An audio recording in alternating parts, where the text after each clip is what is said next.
Bismillahirrahmanirrahim. Assalamualaikum warahmatullahi wabarakatuh. Alhamdulillahirabbil alamin wa afdhalus salati wa atammut taslim ala sayyidina wa habibina wa syafi'ina wa qurrati a'yunina Muhammadin wa ala alihi wa ashabihi ajma'in. Rabbi shrah li sadri wa yassir li amri wahlul 'uqdatam min lisani yafqahu qawli, amma ba'du. Para pemirsa yang dimuliakan oleh Allah Subhanahu wa taala, alhamdulillah kita panjatkan puja-puji syukur kehadirat Allah Subhanahu wa taala atas limpahan karunia, nikmat serta taufik dari Allah Subhanahu wa taala. Kesyukuran para pemirsa yang dimuliakan oleh Allah Subhanahu wa taala itu bisa dengan hati, bisa dengan lisan, dan bisa dengan anggota badan. Kesyukuran dengan hati, kita mengakui semua nikmat yang kita nikmati, kita peroleh, itu datangnya semuanya hanya dari Allah Subhanahu wa taala. Dengan lisan, itu dengan kita memperbanyak berzikir, memuji kepada Allah Subhanahu wa taala. Kemudian dengan anggota badan, kita pergunakan anggota badan kita ini dalam rangka bertaqarrub kepada Allah Subhanahu wa taala. Salawat beserta salam kepada junjungan alam kita, Nabi yang mulia, Nabi kita, Nabi besar Muhammad sallallahu alaihi wa ala alihi wasallam. Allahumma salli ala sayyidina Muhammad wa ala ali sayyidina Muhammad kama shallaita ala sayyidina Ibrahim wa ala ali sayyidina Ibrahim innaka Hamidum Majid. Para pemirsa yang dimuliakan oleh Allah Subhanahu wa taala, kali ini kita akan membahas tentang faedah-faedah bulan Sya'ban, karena kita pada kesempatan kali ini sudah memasuki hari-hari Sya'ban, hari-hari yang penuh barokah, itu bulan Sya'ban, dalam rangka persiapan menuju bulan yang penuh barokah, bulan yang mulia, yaitu bulan Ramadan.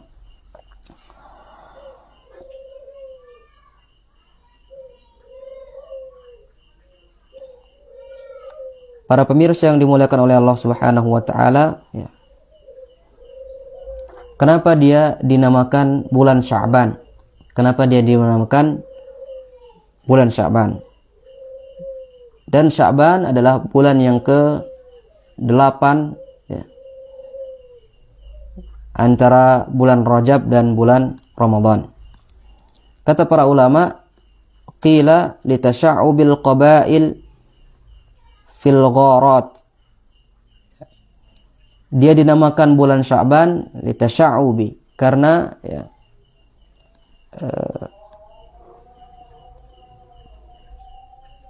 kabilah-kabilah Arab pada waktu Sya'ban, itu pada waktu terdahulu, di masa lalu, itu mereka berpencar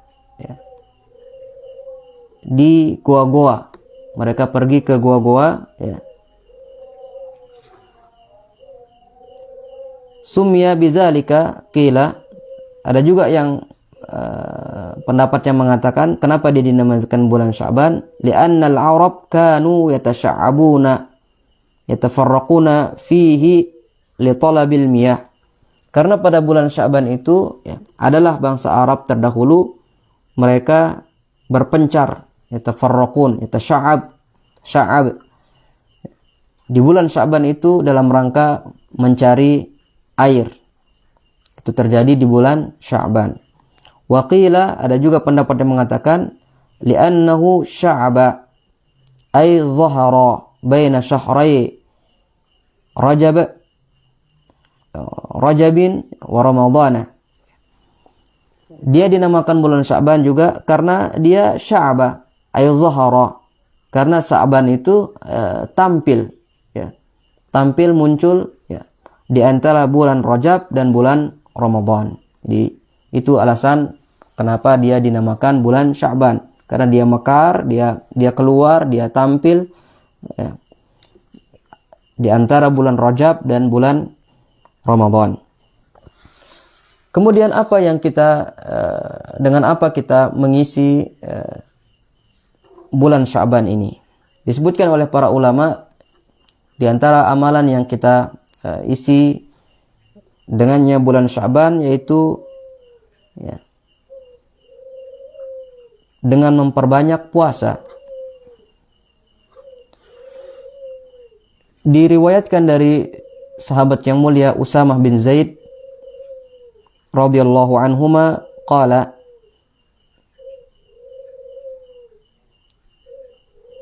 beliau mengatakan, qultu, suatu ketika saya pernah bertanya kepada baginda Nabi sallallahu alaihi wasallam, ya Rasulullah, lam araka tasumu syahran minasy-syuhuri ma tasumu min Sya'ban.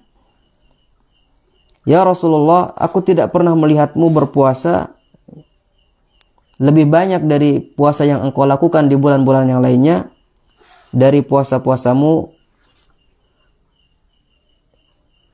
dari puasa yang engkau lakukan di bulan Sya'ban.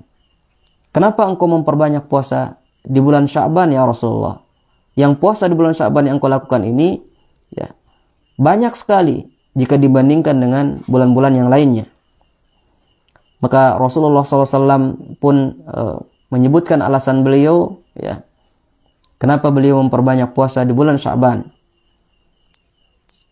Di antaranya kata beliau, zalika syahrun yaghfulun nasu anhu baina Rajabin wa Ramadan. Karena bulan Sya'ban adalah satu bulan yang banyak sekali manusia atau kaum muslimin yang lalai ya di bulan Sya'ban tersebut, yaitu di bulan antara Rajab dan Ramadan. Kata para ulama, para pemirsa yang dimuliakan oleh Allah Subhanahu wa taala, fihi isyaratun latifatun ila annahu yanbaghi imaratu awqati ghaflatin nasi bit-ta'ah. Di dalam lafaz ini, ya, di dalam alasan baginda Nabi SAW yang pertama ini terdapat isyarat yang samar, ya, yang lembut, bahwasanya seyogyanya bagi seorang muslim ya, untuk memperbanyak ketaatan kepada Allah Subhanahu wa taala di masa-masa manusia sedang lalai, di waktu-waktu manusia atau kaum muslimin yang lainnya sedang lalai. Karena amalan ketaatan yang dilakukan oleh seorang hamba di saat kaum muslimin yang lainnya sedang lalai adalah amalan yang dicintai oleh Allah Subhanahu wa taala dan lebih dicintai dan diridhoi oleh Allah Subhanahu wa taala. Oleh sebab itu, sebagian salaf mereka memperbanyak salat tatawwu, salat sunnah, salat tambahan itu antara maghrib dan isya. Dan ketika ditanyakan kepada mereka, kenapa engkau memperbanyak salatmu antara maghrib dan isya, mereka menjawab, hiya sa'atu ghaflah. Hiya sa'atu ghaflah. Itu adalah waktu di mana manusia dalam keadaan lalai. Oleh sebab itu kita dianjurkan ya, dan dia adalah amalan yang lebih dicintai oleh Allah Subhanahu wa taala ya, untuk memperbanyak ibadah di saat-saat manusia sedang lalai. Oleh sebab itu juga kenapa sholat malam, sholat di penghujung malam, ya, sholat tahajud, sholat yang dilakukan di sepertiga malam terakhir itu memiliki keutamaan yang besar, yang tidak sama dengan keutamaan sholat sunnah yang lainnya. Ya, karena pada waktu di sepertiga malam terakhir itu juga manusia dalam keadaan lalai. Mereka semuanya tidur. Kebanyakan manusia tidur, kebanyakan manusia yang lalai. Oleh sebab itulah ya, waktu itu juga menjadi waktu yang lebih utama seorang hamba melakukan ibadah. Nabi SAW bersabda, aqrabu ma yakunu ar-rabbu minal abdi fi jawfil lailil al-akhir. Hubungan yang terdekat antara seorang hamba dengan Rabb-nya yaitu di penghujung malam terakhir. Fa in istata'ta an takuna mimman yadhkurullah fi tilka as-sa'ah fakun. Ya. Dan jika salah seorang dari kalian ya, menginginkan untuk memperbanyak zikir di waktu itu, maka lakukanlah. dan perbanyaklah zikir di waktu itu. Ya. Oleh sebab itu, ya, para pemirsa yang dimuliakan oleh Allah Subhanahu wa taala, melakukan ibadah ketaatan kepada Allah Subhanahu wa taala di saat manusia sedang lalai, ya, itu memiliki keutamaan yang besar, ya. Tidak sama dengan keutamaan yang lainnya. Oleh sebab itu juga para pemirsa yang dimuliakan oleh Allah Subhanahu wa taala, ya, melakukan zikir kepada Allah Subhanahu wa taala, ketaatan kepada Allah Subhanahu wa taala di tempat-tempat yang manusia sedang lalai juga, itu memiliki keutamaan yang besar, seperti di pasar, seperti di sawah, ya. Di tempat-tempat yang manusia jarang berzikir kepada Allah Subhanahu wa taala, itu juga memiliki keutamaan yang besar, ya.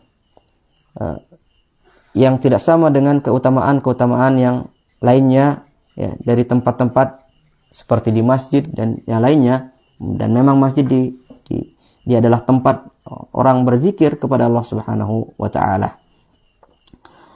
Para pemirsa yang dimuliakan oleh Allah Subhanahu wa taala, itulah diantara alasan baginda Nabi sallallahu alaihi wasallam, ya, memperbanyak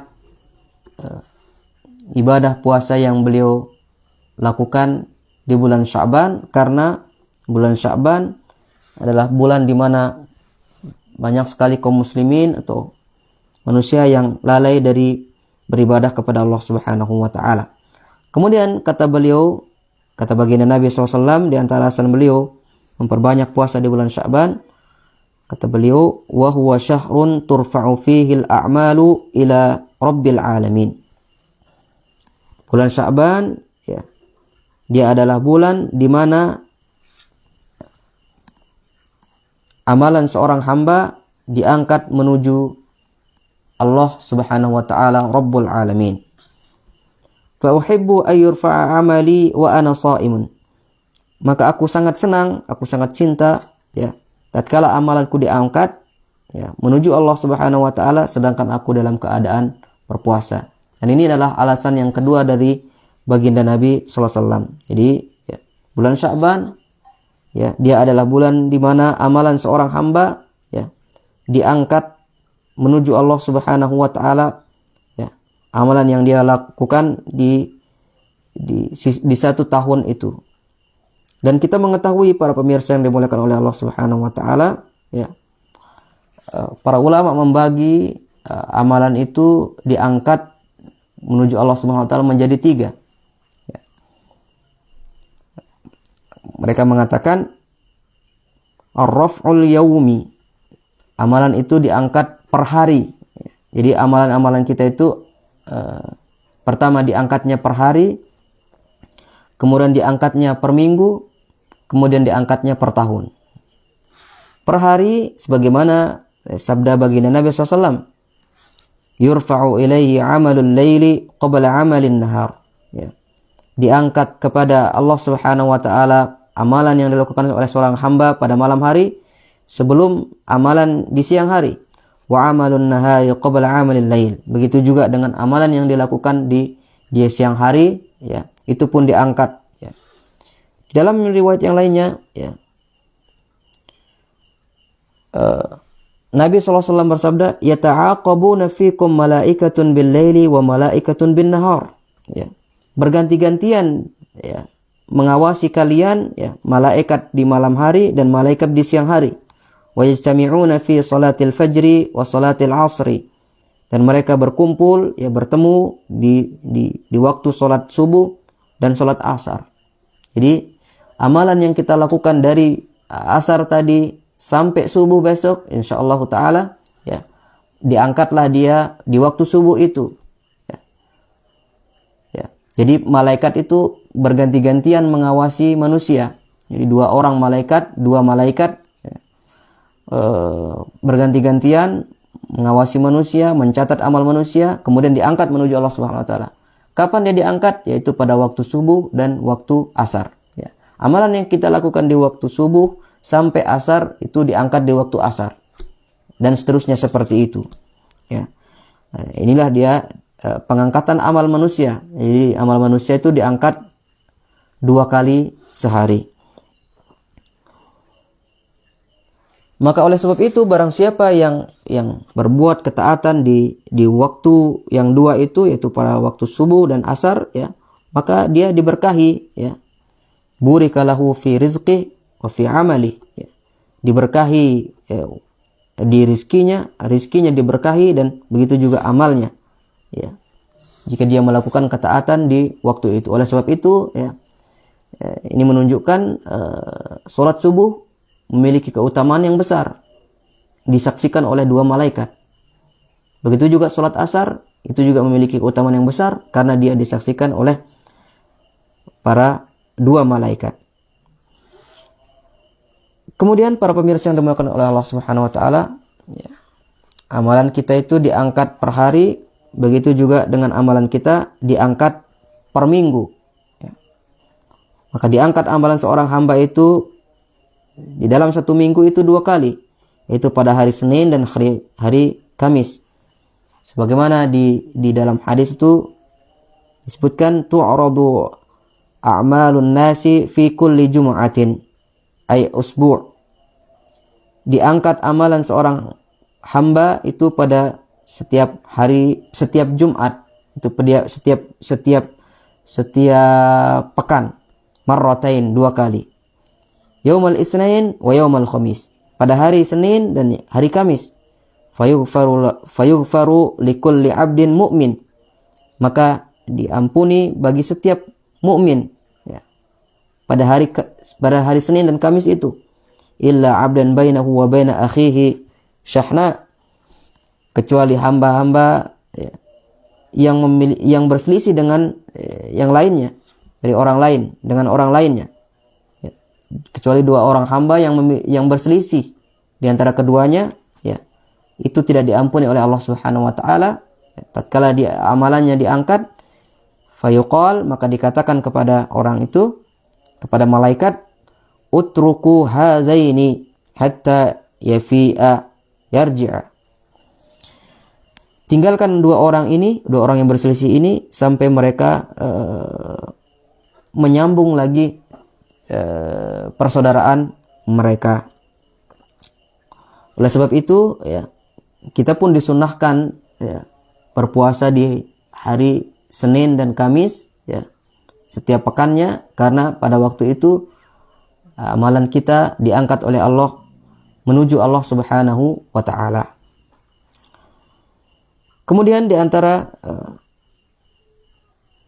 jenis yang ketiga dari pengangkatan amal itu ar-raf'us sanawi. Amalan seorang hamba itu diangkat, ya, per tahunnya. Maka diangkatlah amalan seorang hamba itu per tahun, ya, pada satu waktu, yaitu di bulan Sya'ban.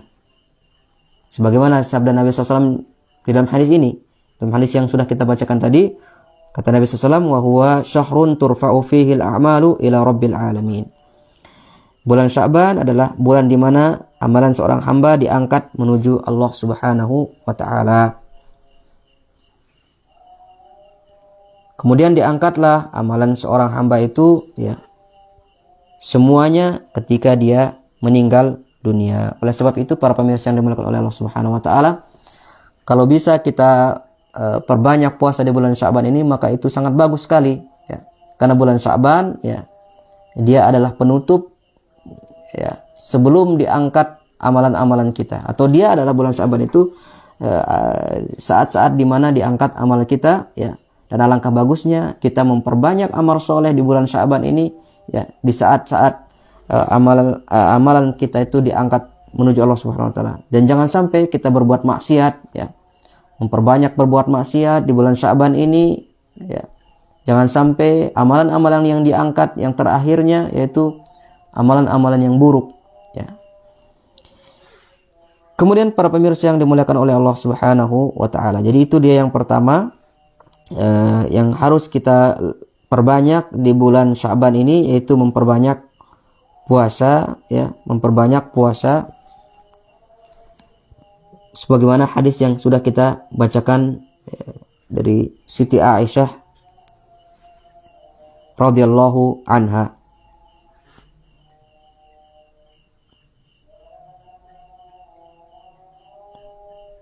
Beliau radhiyallahu anha juga pernah bersabda menceritakan tentang kondisi Nabi SAW di bulan Sya'ban. Kata beliau, ma ra'aitu Rasulullah SAW istakmala siyama syahrin qattun illa Ramadan. Aku tidak pernah melihat baginda Nabi SAW ya, menyempurnakan puasa beliau ya, kecuali beliau sempurnakan itu di bulan Ramadan. Wa ma ra'aituhu fi syahrin aktsara minhu siyaman fi Sya'ban. Dan aku tidak pernah melihat baginda Nabi SAW lebih memperbanyak puasa beliau kecuali puasa yang beliau lakukan di bulan Sya'ban. Wa fi riwayatin, dan di dalam riwayat yang lainnya, kana yasumu Sya'bana kullah, adalah baginda Nabi SAW memperbanyak puasanya di bulan Sya'ban bahkan hampir setiap hari. Kana yasumu Sya'bana illa qalila, adalah Rasulullah SAW memperbanyak puasa di bulan Sya'ban setiap hari ya, hanya sedikit yang beliau tinggalkan ya, tidak berpuasa di bulan Sya'ban itu ya. Di dalam hadis yang lainnya diriwayatkan dari sahabat yang mulia, sahabiah yang mulia, yaitu istri baginda Nabi SAW, yaitu Ummu Salamah radhiyallahu anha. Beliau mengatakan, ma ra'aitun nabiyya sallallahu alaihi wasallam yasumu syahraini mutatabi'aini illa Sya'bana wa Ramadan. Aku tidak pernah melihat baginda Nabi SAW ya, berpuasa 2 bulan berturut-turut kecuali puasa yang beliau lakukan ya, bulan Sya'ban dan bulan Ramadan. Oleh sebab itu, para pemirsa yang dimuliakan oleh Allah Subhanahu wa taala ya, di antara hikmah yang disebutkan oleh para ulama ya, kenapa kita memperbanyak juga puasa di bulan Sya'ban, yaitu karena bulan Sya'ban itu pintu menuju Ramadan. Pintu menuju Ramadan. Seandainya kita masuk, bisa diistilahkan bulan Sya'ban ini bulan pemanasan. Seandainya kita masuk bulan Ramadan tanpa pemanasan, tentunya kita akan kepayahan di situ. Oleh sebab itu, memperbanyak puasa itu ibarat kita pemanasan sebelum bertanding. Pemanasan sebelum bertanding. Begitu juga para pemirsa yang dimuliakan oleh Allah Subhanahu wa taala, jika bulan Sya'ban adalah bulan pemanasan, ya, maka bukan hanya puasa saja yang perlu kita panasi, yang perlu kita perbanyak, ya. Jadi amalan-amalan yang akan kita lakukan di bulan Ramadan, mulailah kita lakukan di bulan Sya'ban ini, seperti membaca Al-Qur'an, ya. Karena membaca Al-Qur'an memiliki keutamaan yang besar di bulan Ramadan. Ya. Oleh sebab itu kita perbanyak dia membaca Al-Quran tersebut di bulan Sya'ban ini, supaya kita tidak kaget nanti ketika memasuki bulan Ramadan, dan supaya kita sudah terbiasa ya nanti ketika sudah memasuki bulan Ramadan. Begitu juga dengan amal-amal yang lainnya seperti bersedekah, seperti seperti sholat malam ya. Mulailah kita pada malam hari ini ya, di bulan-bulan Sya'ban ini memperbanyak sholat malam, supaya nanti ya tidak kita berat melakukan sholat malam itu karena kita sudah terbiasa ya. Itu diantara amalan-amalan yang kita pakai untuk mengisi bulan Sya'ban, bulan yang penuh mulia ini. Semoga Allah Subhanahu wa taala ya memberkahi kita di bulan Sya'ban ini ya. Dan semoga Allah Subhanahu wa taala menyampaikan kita sampai ke bulan Ramadan, dan semoga Allah Subhanahu wa taala memberikan taufik kepada kita untuk kita memperbanyak ibadah di bulan Sya'ban ini, memperbanyak puasa ya. Ya, sebelum Allah Subhanahu wa taala kuatkan kita nanti memasuki bulan Ramadan. Wallahu taala a'lam. Mungkin hanya ini yang bisa kita sampaikan pada kesempatan kali ini. Kurang lebihnya kami mohon maaf. Wabillahi taufik wal hidayah. Wassalamualaikum warahmatullahi wabarakatuh.